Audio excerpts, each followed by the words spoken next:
নমস্কার সবাইকে, রিম্পাস কুকিং স্কুলে সবাইকে স্বাগতম। আশা করছি সবাই খুব ভালো আছো। আজকে আবারও একটা ভিডিও নিয়ে আসলাম নতুন। আজকে হচ্ছে ঢেঁড়সের তরকারি রান্না করব। সাধারণত গরমের মধ্যে একটু ঝাল কম অথবা মশলা জাতীয় খাবার একটু কম খেলে ভালোই লাগে।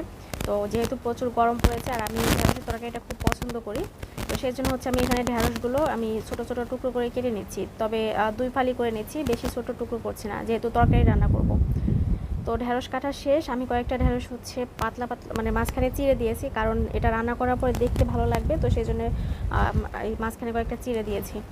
আর এদিকে হচ্ছে আমি রুই মাছ নিয়েছি, আর আজকের রুই মাছ হলো একটু সাইজে বড়, মানে পিসগুলো ছোট, বাট রুই মাছটা অনেক বড় মাছ ছিল, তো সেই জন্য হচ্ছে বেশি মোটা। তো আমার কাছে বেশি মোটা হলে খেতে ভালো লাগবে না, তাই আমি ছোট ছোট টুকরো করে নিয়েছি। আর তোমরা দেখতে পাচ্ছ আমি এখানে কয় টুকরো মাছ নিয়েছি। আর এখানে হলুদ লবণ দিয়ে এখন মাছগুলো মাখিয়ে নিলে হচ্ছে আমি ভাজতে চলে যাব চুলায়। তো চুলায় এটা ভাজার জন্য অবশ্যই কড়াই গরম করে নিতে হবে ভালো করে। তো আমি চুলায় কড়াই দিয়ে পরিমাণ মতো তেল দিয়ে দিচ্ছি, আর কড়া কড়া করে মাছটা একটু ভাজবো। আর ঢেঁড়সের তরকারি রান্না করা খুবই সহজ, একদম মশলা ছাড়া, শুধুমাত্র জিরা ফোড়ন দিয়ে আমি আজকে ঢেঁড়সের তরকারিটা রান্না করছি। জানি না অনেকে খেয়েছো কিনা, তবে আমরা প্রচুর খাই, মানে এই তরকারিটা আমরা এভাবেই খাই। আর এখন এখানে আমি বেশ কয়েকটা মরিচ চিড়ে নিচ্ছি, আর আমরা রান্নাটা কাঁচামরিচ দিয়ে করব, যেহেতু সবজি কাঁচামরিচটাই ভালো যায়। আর সব কিছুর মধ্যে কিন্তু শুকনো মরিচ খেতে ভালো লাগে না। এখানে হচ্ছে মাছগুলো আমি উল্টে পাল্টে লাল লাল করে ভেজে নিয়েছি, আর এখন হচ্ছে মাছগুলো আমি তুলে আলাদা একটা পাত্রে রাখবো। আর এই তেলের উপরে হচ্ছে আমি কিছু জিরা হচ্ছে ফোড়ন দিয়ে ভেজে উঠিয়ে রাখবো, আর কয়েকটা তেজপাতা দিয়ে আমি হচ্ছে এটা ফোড়ন দিব। মানে আমি এক ফোড়নে হচ্ছে রান্না করছি, আমি আজকে 2 ফোড়ন দিব না, একসাথে দিয়ে আমি রান্না করছি। তো পরিমাণ মতো জিরা দিয়ে দিলাম, যেহেতু শুধুমাত্র জিরা দিয়ে রান্না করব, জিরার পরিমাণটা একটু বেশি দিয়েছি। আমি এখান থেকে অর্ধেকের বেশিটাই উঠিয়ে রাখবো তেলের মধ্যে থেকে, আর এটা হচ্ছে থেতো করে দিব, আর বাকিটা এখানেই থাক।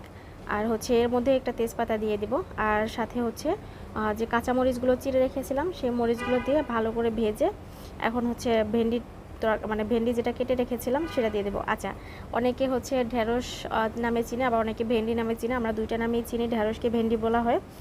তো আমরা ভেন্ডিটাই বেশি ইউজ করি সব ক্ষেত্রে। তো আর হচ্ছে ভেন্ডিটা কাটার আগে কিন্তু অবশ্যই ধুয়ে কাটতে হবে, কারণ হচ্ছে ভেন্ডি কিন্তু ধোয়ার পরে কাটা যায় না, সেজন্য হচ্ছে ধুয়ে টুয়ে তারপরে কাটতে হবে।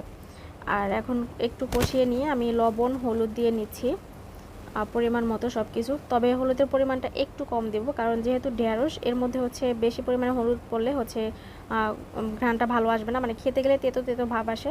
তো সেই জন্য হচ্ছে হলুদটা আমি সামান্য পরিমাণে দিয়েছি। আর এখন আরেকটু ভেজে এর মধ্যে পরিমাণ মতো জল দিয়ে দেবো।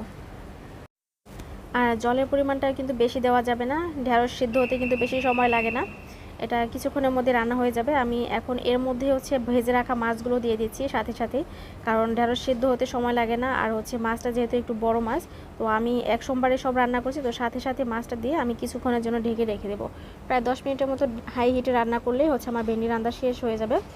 আমি এখন ঢাকনাটা তুলে নিচ্ছি, আর এদিকে আমার ভেন্ডিগুলো কেমন হচ্ছে আমি একটু দেখিয়ে দিচ্ছি। এই যে আমার মানে কতটুকু আমি হচ্ছে জল দিয়েছি তোমরা হয়তো বা খেয়াল করলে বুঝতে পারবে, এর থেকে কম দিলেও সমস্যা হতো না যেহেতু ঢেকে দিয়েছি। আর এটা কিন্তু একদম পেঁয়াজ রসুন ছাড়া, খেতে ভালো লাগবে, তবে কালারটা ওরকম আসবে না, কারণ পেঁয়াজ রসুন শুকনো মরিচ দিলে কিন্তু তরকারির কালারটাই চেঞ্জ হয়ে যায়। তবে সেটা দেখতে ভালো হলেও কিন্তু সবসময় কিন্তু সবগুলো জিনিস খাওয়া যায় না। তো নর্মালি মানে আমরা গরমের মধ্যে কিন্তু এই ধরনের হালকা খাবার খেতে পছন্দ করি, হালকা তরকারি। তো আমি এখন জিরাটা আমি একটা পাত্রের মধ্যে এরকম থেতো করে নিচ্ছি চামচ দিয়ে, এটা আলাদা করে বাটাবাটি করার প্রয়োজন নেই। আমি এভাবে একটু ঝোল উঠিয়ে নিয়ে আমি সরাসরি হচ্ছে ঝোলের মধ্যে আমি জিরা বাটাটা দিয়ে দিলাম। আর এখন শুধু মিশিয়ে নিলে আর কিছুক্ষণ একটু জাল করে নিয়ে মানে ঝোলটা একটু কমিয়ে নেব, আর একটু কমিয়ে নিয়ে হচ্ছে রান্না করা হয়ে যাবে আমার।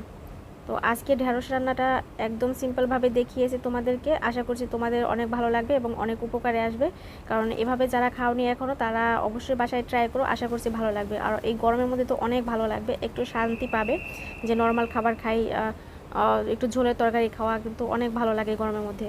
তো যাই হোক, আজকে ভিডিওটা এখানে শেষ করব, দেখা হবে আবার পরবর্তী নতুন কোনো রেসিপিতে। সেই পর্যন্ত তোমরা সবাই ভালো থেকো, সুস্থ থেকো, আর আমার জন্য একটু দোয়া আশীর্বাদ করো। আজকে এখানে বিদায় নিচ্ছি, টাটা সবাইকে।